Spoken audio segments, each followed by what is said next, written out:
The hitchhiker after midnight. The highway looked endless after midnight. I had been driving for almost 4 hours, heading north through rural Nevada. The kind of road where the nearest town is 40 miles away and the only light comes from your own headlights. My GPS kept losing signal, and the radio only picked up static. It was 12:47 a.m. when I first noticed something strange. Up ahead, standing near the shoulder of the road, was a man. Not walking, just standing there, waiting. I slowed down instinctively. People don't usually stand on highways this late, especially not in the middle of nowhere. The man raised his arm slowly, his thumb pointing upward. A hitchhiker. He wore a dark jacket and jeans, his face partially hidden under a hood. My first instinct was to keep driving. Every late-night radio show, every true crime documentary, every warning I'd ever heard said the same thing. Don't pick up strangers. But something about the way he stood there felt desperate. I pulled over. The man walked toward my passenger door slowly. Not hurried. Not nervous. Just calm. Too calm. When he opened the door and sat down, the cold air seemed to come with him. "Thanks," he said quietly. His voice sounded tired. "Where you headed?" I asked. "Just up the road," he replied. That was it. No town name. No direction. Just up the road. We drove in silence for a few minutes. I kept glancing at him from the corner of my eye. He stared straight ahead, barely moving. The strange part wasn't what he did. It was what he didn't do. He didn't check his phone. Didn't look around. Didn't ask questions. He just stared through the windshield as if he already knew where we were going. Then suddenly he spoke. "You shouldn't drive this road after midnight." I laughed awkwardly. "Why's that?" He turned his head slowly toward me. "Because sometimes people see things they shouldn't." The way he said it made my stomach tighten. "What kind of things?" I asked. But he didn't answer. Instead, he pointed ahead. "Slow down." I eased off the gas. The curve came out of nowhere. If I had been going any faster, I might have missed it completely. "How did you know that was there?" I asked. He didn't respond. Just kept staring forward. We rounded the bend, and that's when my headlights hit something on the road. A car. Or what used to be one. It was completely wrecked. The front end crushed into a guardrail. My heart started pounding. "Should we stop?" I asked. Still no answer. I pulled over anyway and stepped out of the car. The night air was freezing. The wrecked car looked old, like it had been there for a long time. Rust had started forming around the smashed hood. But something didn't make sense. The engine was warm. Very warm. I turned back toward my car. The passenger door was open. But the hitchhiker was gone. At first I thought maybe he stepped out without me noticing. I looked around the highway. Nothing. Just darkness stretching across the desert. "Hello." I called out. No response. Just wind. I got back inside my car slowly. That's when I saw something that made my blood run cold. The passenger seat was wet. Not with water. With mud. Thick, dark mud. Like someone had walked through a swamp before getting inside. But the strange part wasn't the mud. It was the shape of the footprints. They looked burned. My hands were shaking now. I grabbed my phone and turned on the flashlight. The footprints didn't just stop at the floor. They continued. Across the dashboard. Up the windshield. Like someone had walked straight through the glass. Then I noticed something in the distance. Far down the road. A figure. Standing exactly where I had first picked him up. I slammed the car into drive and sped away. The speedometer climbed past 80, then 90. I didn't look back. But after about 5 miles, curiosity got the better of me. I checked the rearview mirror. The road behind me was empty. Except for one thing. In the back seat. Someone was sitting there. My hands tightened around the steering wheel. I stared at the rearview mirror, hoping my eyes were playing tricks on me. But the reflection stayed the same. A dark figure sitting perfectly still in the back seat. The face was hidden in shadow. The same hood. The same jacket. The same hitchhiker. But I had just seen him standing miles back on the road. My chest felt tight as my heart began hammering against my ribs. I slowly turned my head. The back seat was empty. Completely empty. I blinked and looked again in the mirror. Nothing. I exhaled a shaky breath and tried to convince myself it was stress. Lack of sleep. My brain playing tricks after hours of driving in the dark. But then I heard it. A soft sound. Right behind me. Breathing. Slow. Heavy. I froze. The breathing continued. Slow inhale. Long exhale. I turned the radio volume down so I could hear more clearly. The sound got louder. Someone was definitely in the car. But when I checked the back seat again, nothing. The seatbelt hung loose. The upholstery untouched. Still, the breathing continued right behind my head. My brain raced for a logical explanation. Maybe air through the vents. Maybe the AC. But then the breathing stopped. For a moment, everything went silent. And then, a whisper, right beside my ear. Keep driving.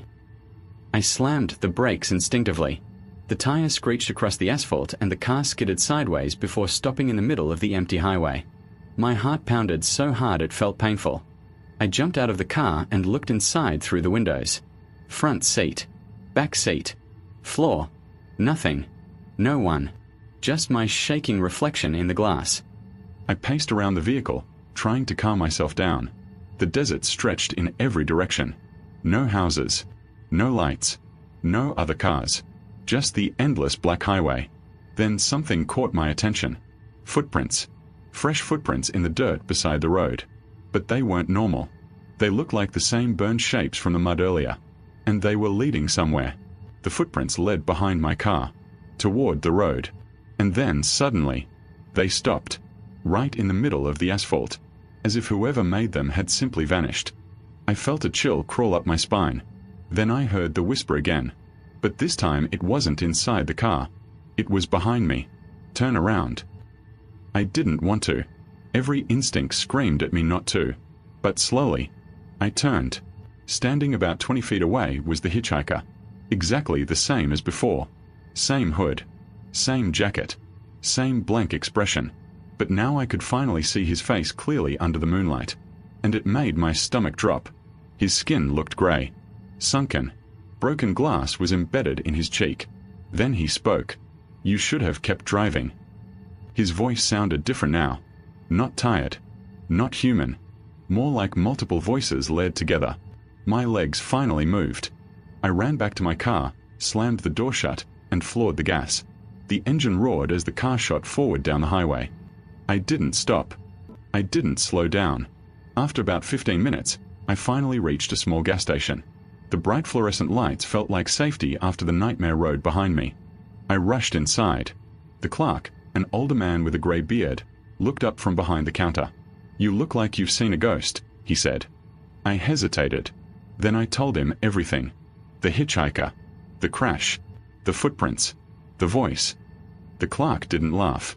He didn't question it. Instead, he slowly nodded. Then he walked over to the wall behind the counter and pointed to an old newspaper clipping pinned to a corkboard. The headline read, "Local man killed in midnight highway crash." Below it was a photo. My blood went cold, because the man in the photo was the hitchhiker. The clerk spoke quietly. "That accident happened about 10 years ago," he said. "Guy was hitchhiking along that highway. Someone picked him up. They crashed around that same curve you mentioned." My throat felt dry. "What happened to the driver?" I asked. The clerk looked at me for a long moment. Then he said something that still haunts me. "They were never found." I didn't drive that road again. Not ever. But the story didn't end there. Because 3 nights later, I was sitting in my driveway when I noticed something in my rearview mirror. Mud. On the back seat. Fresh mud. And slowly, a new set of burned footprints appeared. One step at a time. And then the whisper returned. Soft. Right behind my ear. "You stopped too soon."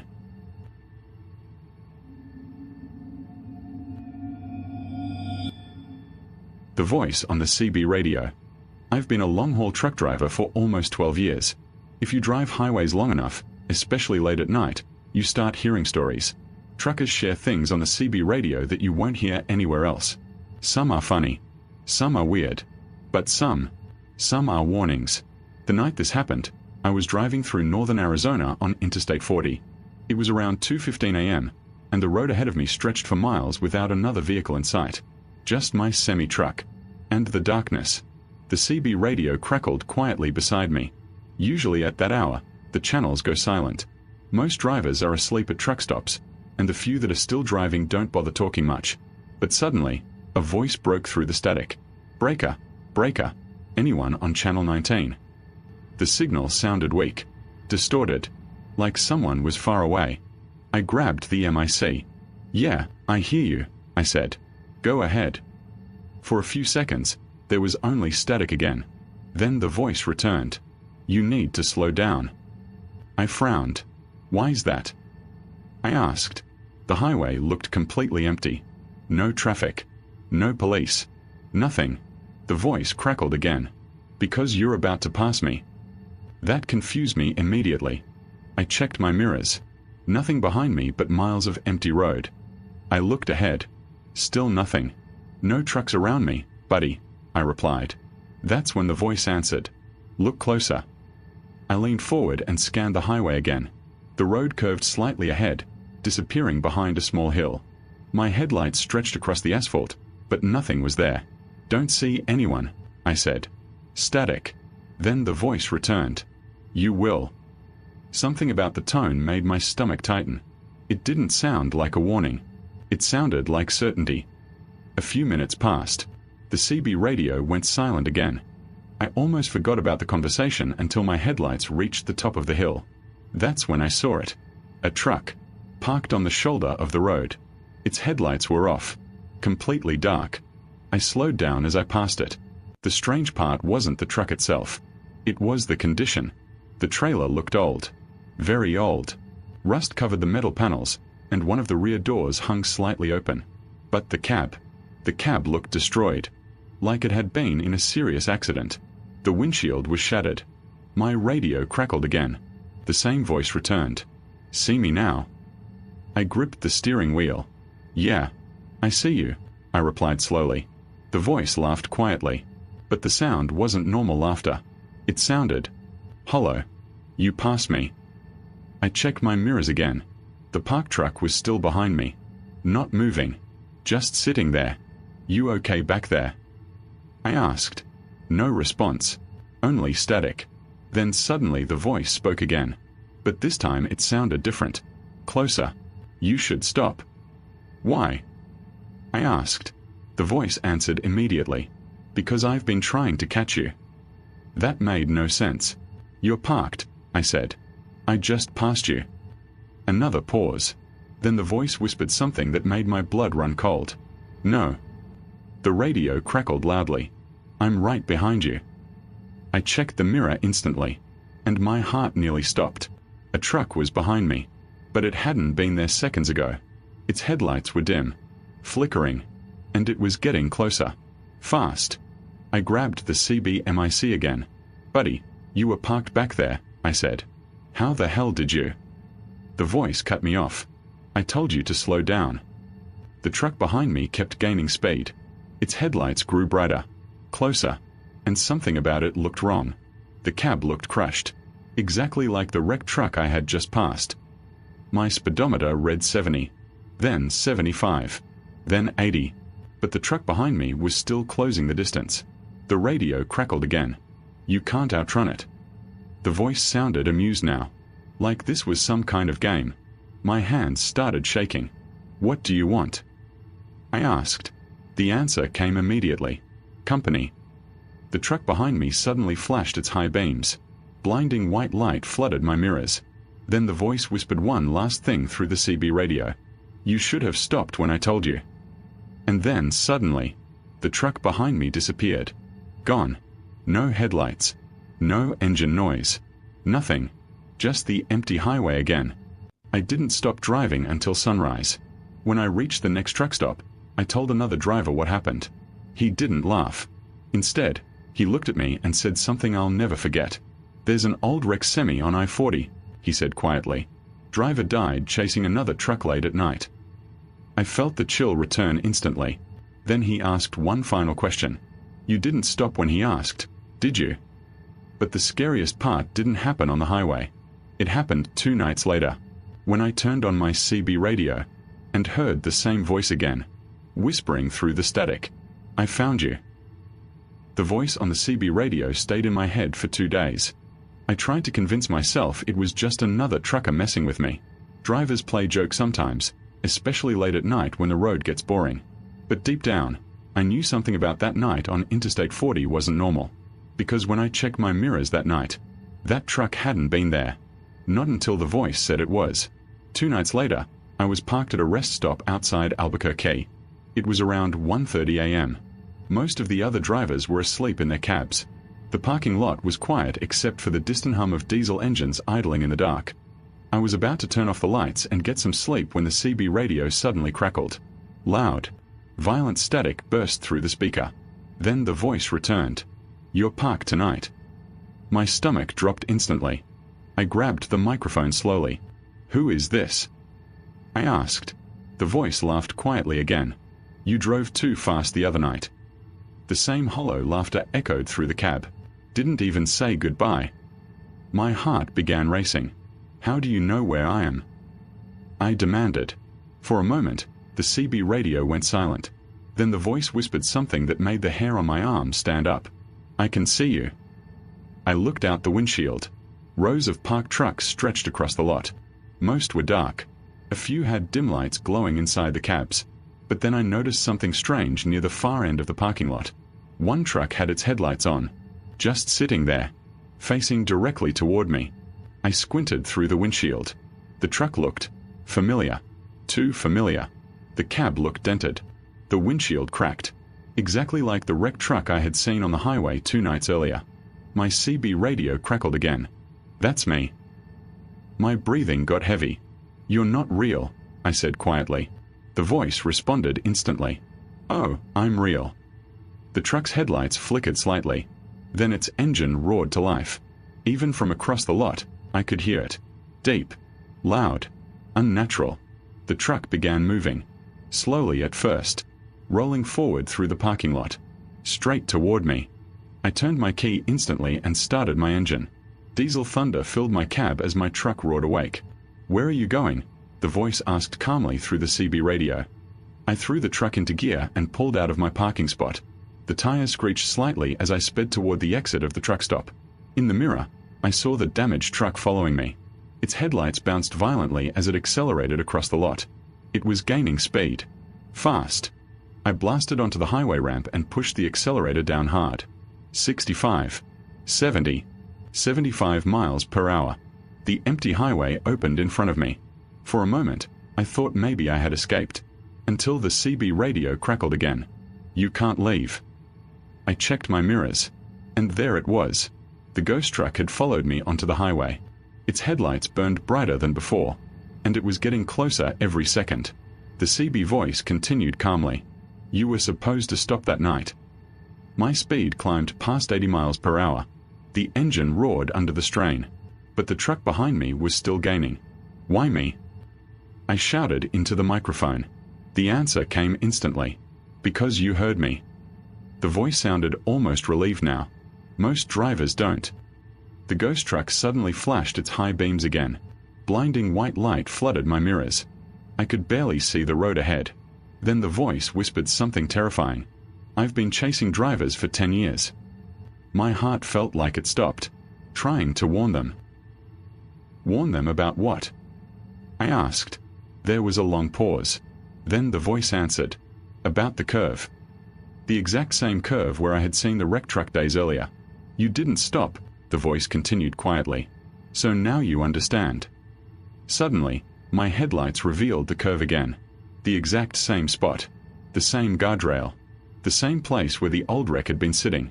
But this time, there was another truck there, parked sideways across the road, blocking both lanes.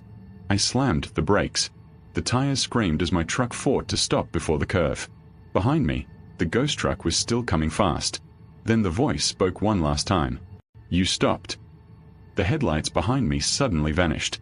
I sat there shaking in the driver's seat. The wreck ahead looked fresh. A truck had crashed into the guardrail only minutes earlier.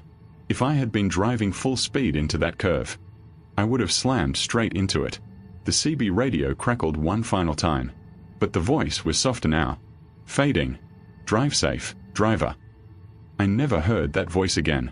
but every trucker who drives Interstate 40 late at night knows the story. Sometimes, after midnight, a voice comes through the CB radio, warning drivers to slow down before the curve. Most drivers ignore it, but the smart ones listen, because some say the ghost truck is still out there, still chasing drivers down the highway, trying to save the next one.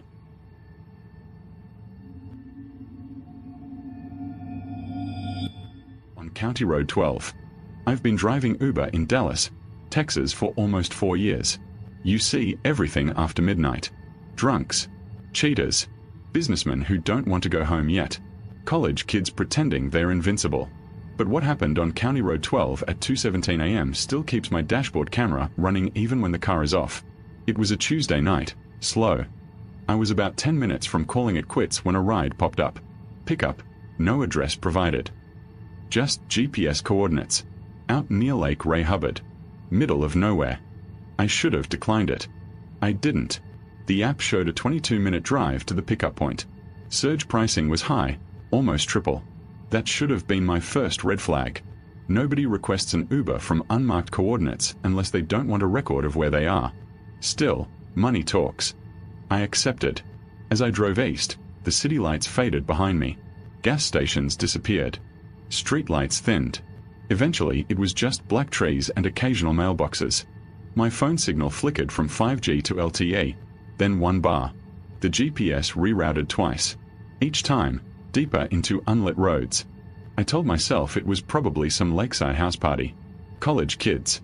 Drunk and lost. The final turn brought me onto a narrow gravel road. No houses. No fences. Just forest on both sides. The GPS voice said, "You have arrived." But there was nothing there. No driveway. No cabin. No parked cars. Just darkness. I slowed to a stop. Headlights lit up a small clearing ahead. Dirt, weeds, and what looked like tire tracks. Then my phone buzzed. Rider approaching. My chest tightened. From where? There was no one there. Then I saw it. Movement. Left side of the road. Between trees. A silhouette. Standing completely still. I couldn't see a face. Just the outline of someone tall. Very thin. Wearing something dark. Maybe a hoodie. They didn't wave. Didn't move toward the car. Just stood there. Watching. The app pinged again. Your rider is waiting. I cracked my window slightly. Uber. I called out. No answer. Then slowly, they stepped forward. Not walking normally. More like gliding. Smooth. Deliberate. Too slow. It was a woman. Mid-20s maybe. Long dark hair hanging forward. Skin pale, not sickly pale. Just drained. She stopped about 6 feet from the passenger door. Still not speaking. Are you Jessica? I asked, checking the app. The name on the ride was Jessica L. She tilted her head. Too far. Almost mechanical. Then nodded once. Slow. I unlocked the door. She didn't open it. Just stood there, staring at me through the windshield. That's when I noticed her hands. They were dirty, like she'd been digging. Finally, she opened the back door and got in. No smell of alcohol. No perfume. Just cold air. Like the temperature in the car dropped 10 degrees. She closed the door gently. Didn't slam it. Didn't say hello. The app updated. Destination added. But the address didn't load. It just said, "Proceed straight." That was it. No street. No house number. Just proceed straight. I checked the map. The route showed a thin gray line further down the gravel road. Deeper into woods. What's the address? I asked, glancing in the rearview mirror. She was staring straight ahead. Not at me. Not at her phone. Just forward. Her eyes didn't blink. Just drive, she said. Her voice was flat. No emotion. Almost monotone. My hands tightened on the steering wheel. I should have cancelled. I should have turned around. Instead, I put the car in drive. We rolled forward. Gravel crunching under tires. After about a minute, I realized something. There were no more tire tracks ahead. Do you live out here? I tried again. Silence. Then, quietly, I did. My stomach dropped. Did. I glanced at the rearview mirror again. Her reflection looked off. The angle was wrong. Her head looked slightly tilted, even though she was sitting upright. And her eyes, they were open too wide. No blinking. No movement. Just fixed.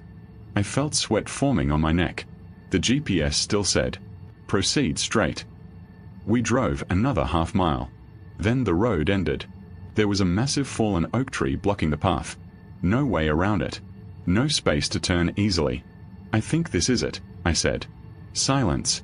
Then I heard it. A soft sound. Behind me. Like breathing. But uneven. Not normal breathing. More like whispering. Layered whispering. Multiple voices overlapping quietly. I froze. The car was still running. Headlights on the tree. Rearview mirror reflecting darkness. "Did you hear that?" I asked. No answer. I looked back. She was closer. She hadn't made a sound moving, but she was now leaning between the seats. Her face inches from my shoulder. I didn't feel her move. Didn't hear fabric shift. Just suddenly. "There. You weren't supposed to stop," she whispered. Her breath was ice cold. I jumped and slammed the car into reverse. Tires spun in gravel. She didn't react. Didn't grab me. Didn't scream. Just sat back slowly. As if nothing happened. My hands were shaking violently now. The GPS changed. For the first time. It said, "Recalculating." Then, "Make a U-turn." I didn't question it. I reversed as far as I could, then managed a rough turn in the narrow clearing. As I drove back toward the main road, something hit the roof of my car. Hard. Like a heavy thud. I flinched. What was that? I shouted. No response. Then another thud. This time closer to the back. Like something crawling. Across the roof. Slow. Deliberate. Claws scraping metal. I floored it. Gravel spraying everywhere. The woman in the back seat started humming. Soft. Childlike. But the melody was wrong. Off-key. Distorted. Then she stopped humming. And started laughing. Not loud. Just under her breath. I could see her in the mirror again. Smiling now. Wide. Too wide. Her mouth stretching further than normal. Teeth barely visible in darkness. The moment I hit the paved road, everything stopped. No more thudding. No more scratching. No more whispering. The GPS signal returned. The ride suddenly cancelled. Notification popped up. Rider has ended trip. I pulled over immediately. Heart pounding so hard I thought I'd black out. I turned around. The back seat was empty. Door still closed. Seatbelt untouched. No sound of door opening. No alert. Nothing. She was just gone. I stared at the seat. There was dirt. Fresh dirt. On the upholstery. Handprints. Small. Mud-streaked. My phone buzzed again. A notification from Uber. Rate your rider, Jessica L. Profile picture loaded for the first time. My blood ran cold. It was her. Same face. Same pale skin. But the photo had a black ribbon in the corner. Under her name it said, "Account memorialized." Confused, I tap her profile. It linked to a local news article. Dated 2 years ago. Headline: Local woman found deceased near Lake Ray Hubbard after reported missing. The article said she had disappeared after leaving a party. Her car was found abandoned near County Road 12. Search teams found her body 3 days later. Cause of death undetermined. Authorities suspected foul play. My hands went numb. I looked at the time. 2:53 a.m. Trip duration: 36 minutes. Distance traveled: 4.1 miles. Fare: $86.43. Balance updated. Paid. The next morning, I checked my car. There were deep scratches across the roof. 3 long parallel gouges in the metal. 2 deep for tree branches. 2 evenly spaced. And on the rear passenger door, handprints. From the outside. Dragging downward. Like someone had tried to climb in. But there had been no one else out there. No other cars. No houses. No light. Just woods. And her. I quit driving nights for 3 months after that. But here's the part that still gets me. 2 weeks later, I got another ride request. Same coordinates. Same time. 2:17 a.m. Rider name: Jessica L. I declined it. The request came again, and again, and again, until my app froze. When it restarted, my driver rating had dropped from 4.98 to 4.66. One new review. No comment. Just 1 star. I haven't driven near County Road 12 since, but sometimes, when I'm out late and my phone glitches, the GPS reroutes for a split second, and I see that grey line leading into woods, and the app says, "Your rider is waiting." If you want more real late-night horror stories that will make you think twice before getting in a car after midnight, hit like and subscribe right now, and comment, "I'm not driving tonight." Let's see who's still awake.